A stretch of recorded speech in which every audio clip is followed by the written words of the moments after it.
The only way you can prove it is by way of you being competent. And they can tell if we're competent or not. Did I pass it? Yep, I sure did. Give me 1 second.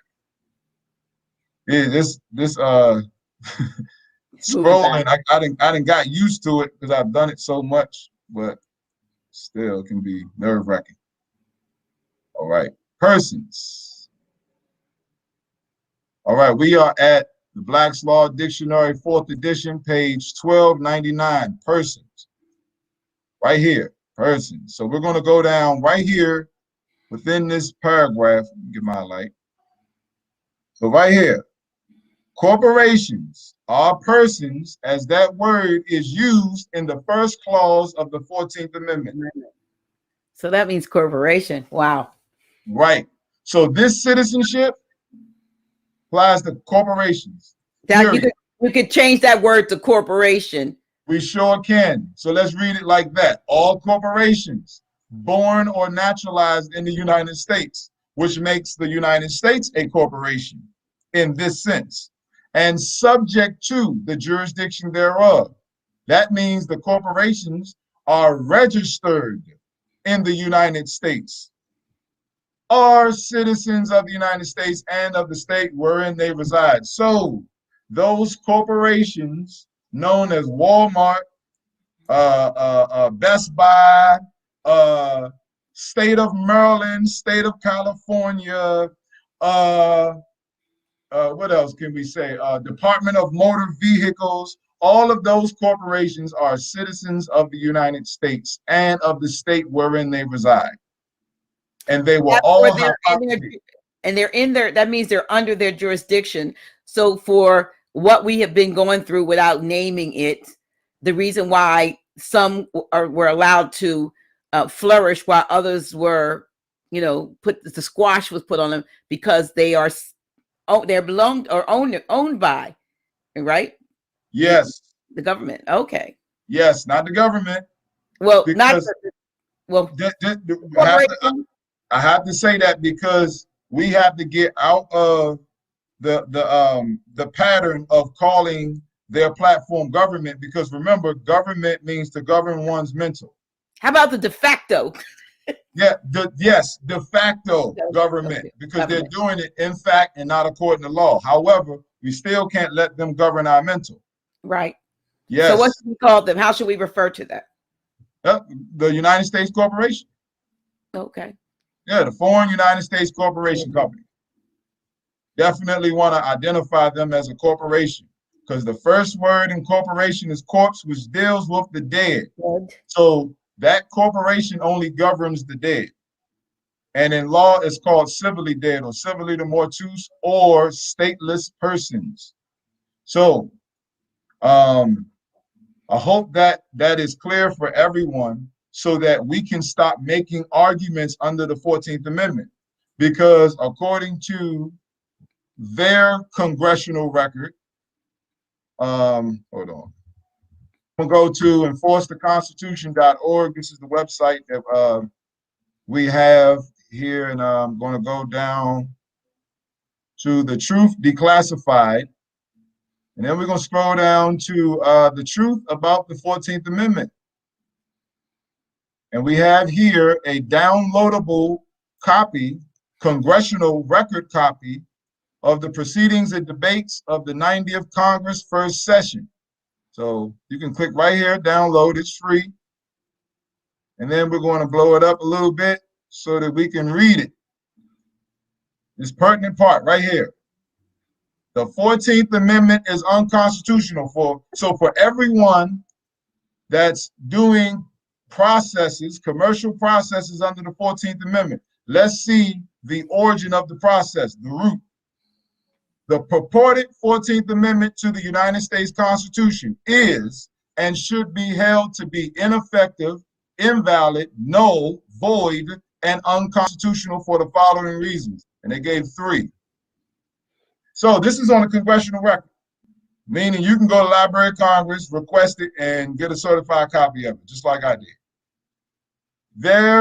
Those processes which Noble Drew Ali mentioned in the divine warning by the prophet for the nations is not for our salvation or the citizens. So citizens of the United States doesn't even need to use the Uniform Commercial Code, Universal Commercial Code, administrative process under the APA. All of that comes under the 14th Amendment and is unconstitutional. Furthermore, anyone that has any corporations, businesses, trusts registered in any of the state of democracy corporations come under the 14th Amendment, which makes it void and ab initio. Void ab initio means void from the beginning. So pull out of the 14th Amendment. It is void. Period. With that being said, I'm sure there are people either watching who will be watching who say, "Well, I have a business, I have a this. How do I get myself in right standing if what I'm doing means it was void from the beginning?"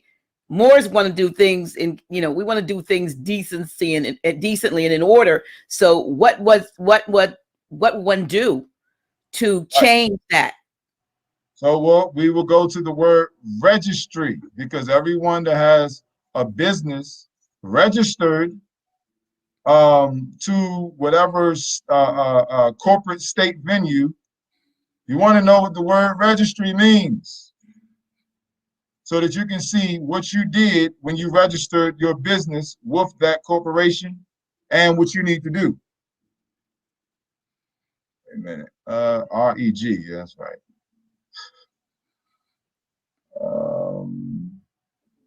So I know a lot of us gonna have to look at this video over and over again to get the notes, because I like to show what I'm explaining. Well, this is class, and this is what people need. They need to know where to go so they can go back and study. And this is good. Okay, great. So registry, Black's Law Dictionary, 5th edition, page 1165.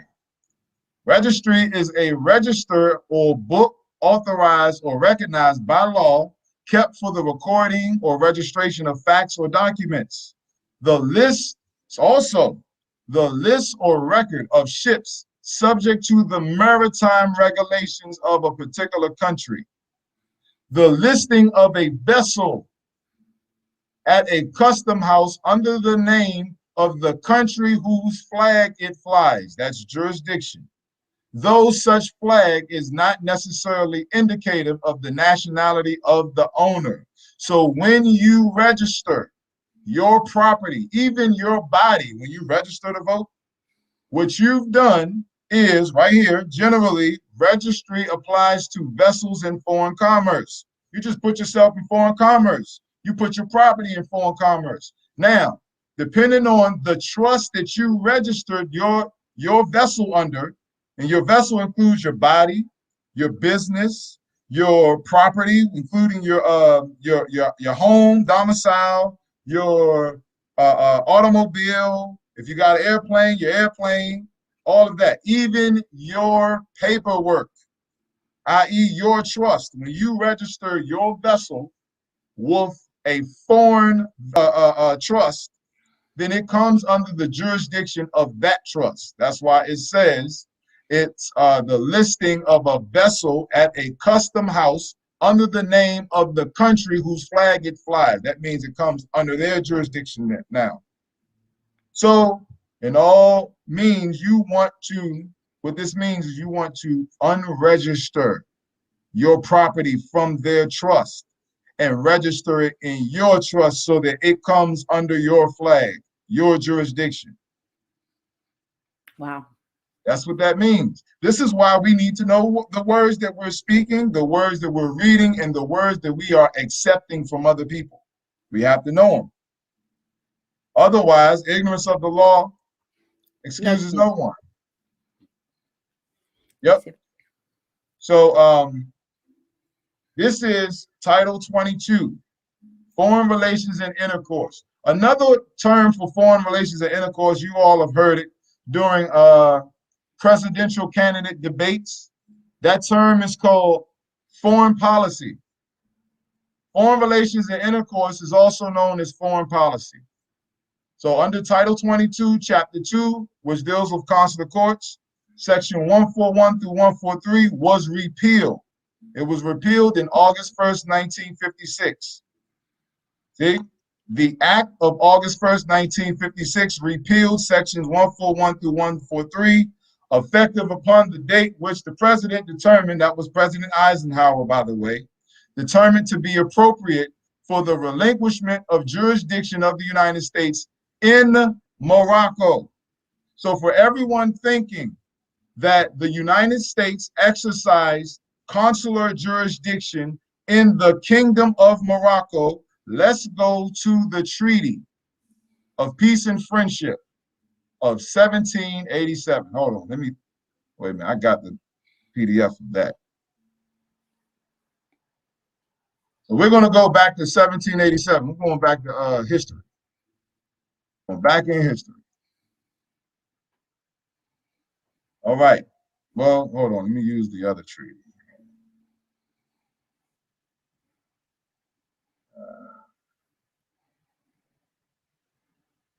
Nope. What is that? Going? Okay, here we go. Here we go. Yeah. So here's the treaty. Certified copy from the Library of Congress. This is the Treaty of Peace and Friendship between the United States of America and His Imperial Majesty, the Emperor of Morocco. Now, emperors do not head kingdoms. Emperors head empires.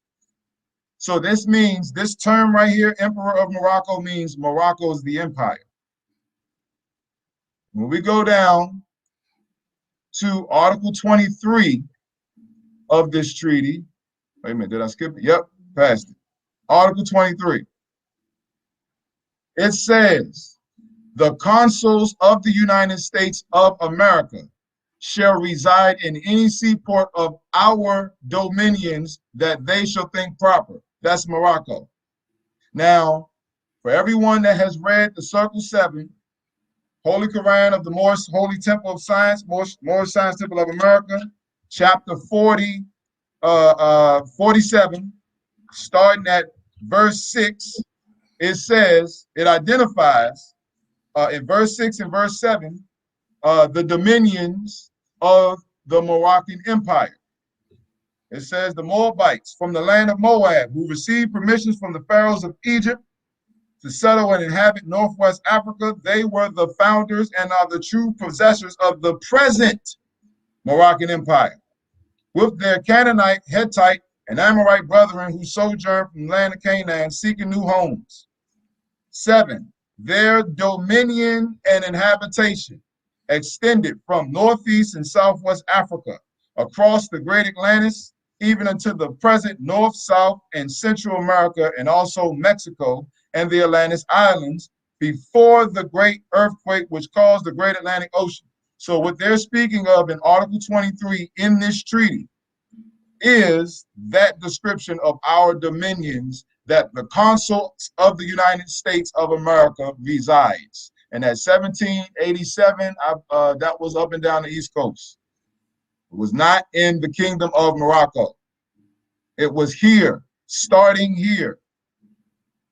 Then it says, and they shall be respected and enjoy all the privileges which the consuls of any other nation enjoy. Guess why they had to say that?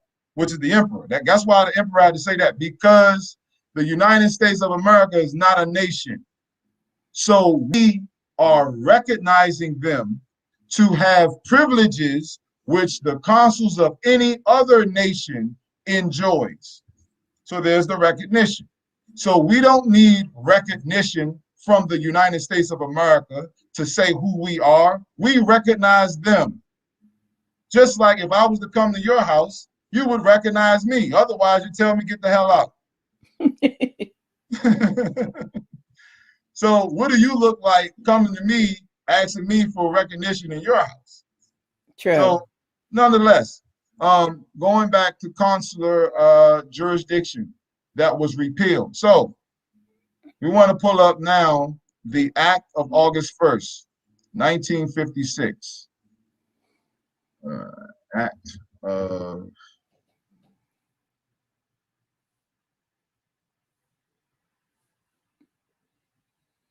There we go. There we go.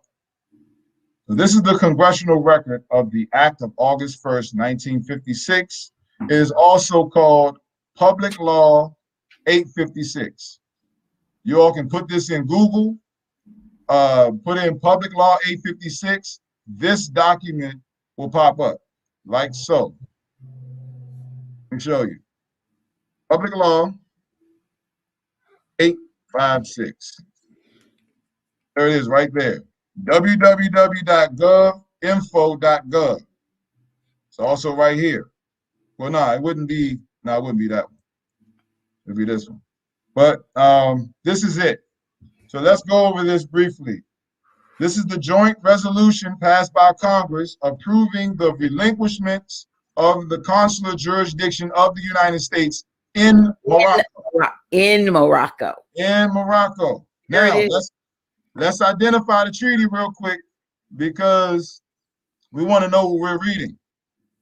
See, this is the certified from the Library of Congress, certified copy of the treaty with Morocco, September 16th, 1836.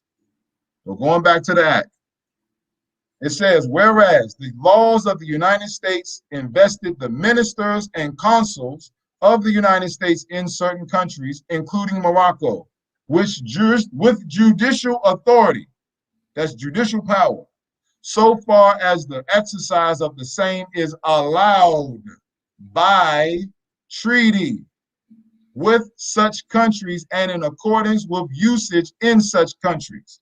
And whereas the consuls of the United States in Morocco are permitted to exercise jurisdiction over who? American nationals. Let's stop right there. Who are the American nationals? Yeah, who are they?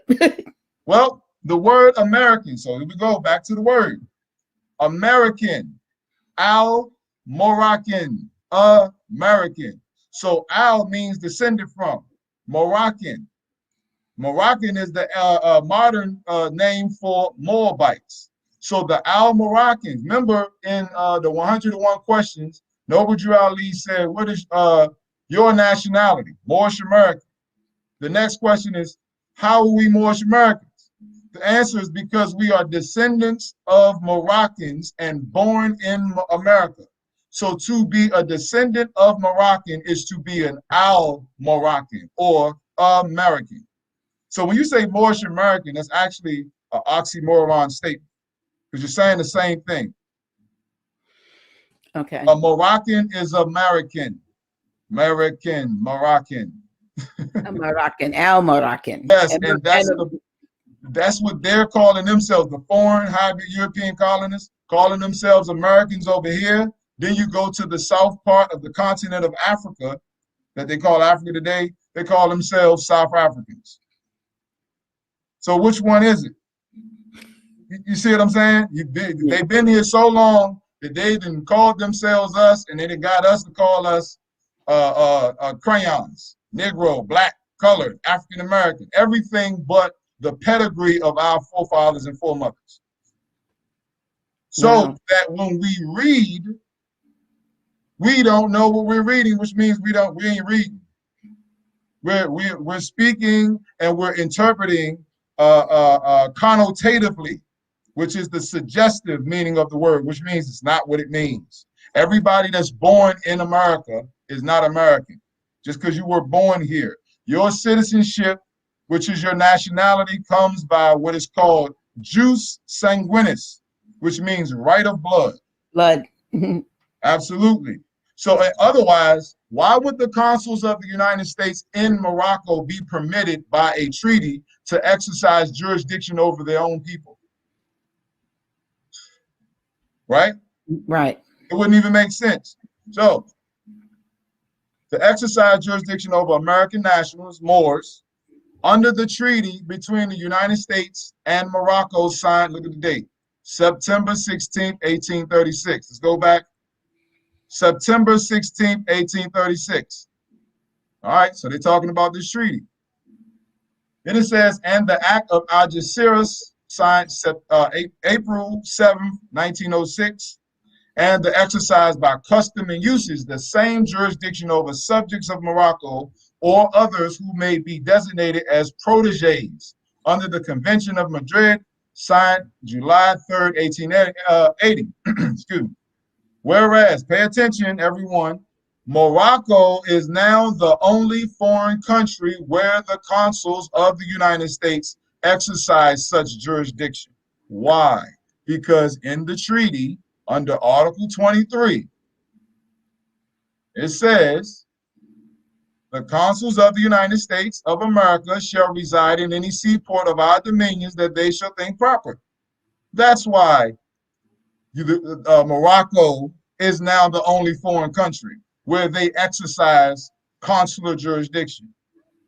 Then it says, and whereas it is the policy, the foreign policy of the United States to discontinue the exercise of extraterritorial jurisdiction in Morocco at such times as it becomes appropriate. And it was appropriate for them August 1st, 1956. So that makes sense to me now, because if you read that now, there would be no reason why the United States would be able to speak on what would be exercised if we're talking about Morocco over there. Right. They were talking about Morocco here.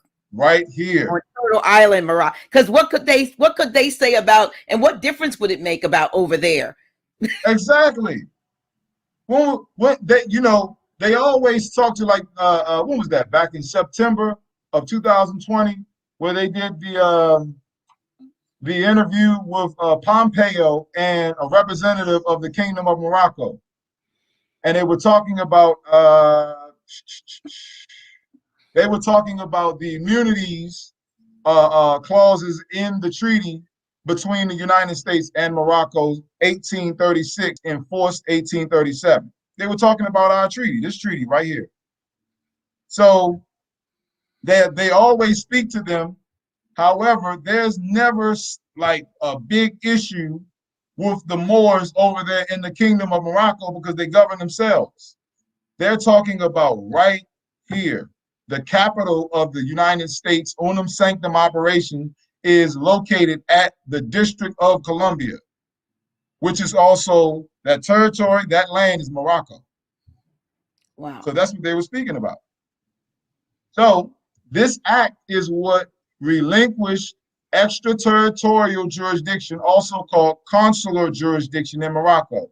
Extraterritorial actually means beyond the scope of jurisdiction or of authority. So they were exercising jurisdiction in Morocco, which is beyond the United States, by way or by authority of the treaty. That authority comes under Article 20 and Article 21 of the treaty. Article 20 deals with civil actions. Article 21 deals with criminal actions. Let's go to Title 22 before it was repealed. And I have that. Here it is right here. Title 22, Chapter 2, Section 141, Judicial Authority Generally. So 141 actually gives, it delegates powers to judicial authority, that is, to the office of Minister and Consul, right there. Then it says, and be a part of the duties belonging thereto, wherein and so far as the same is allowed by treaty and in accordance with the usages of the countries in their intercourse with the Franks or other foreign Christian nations. So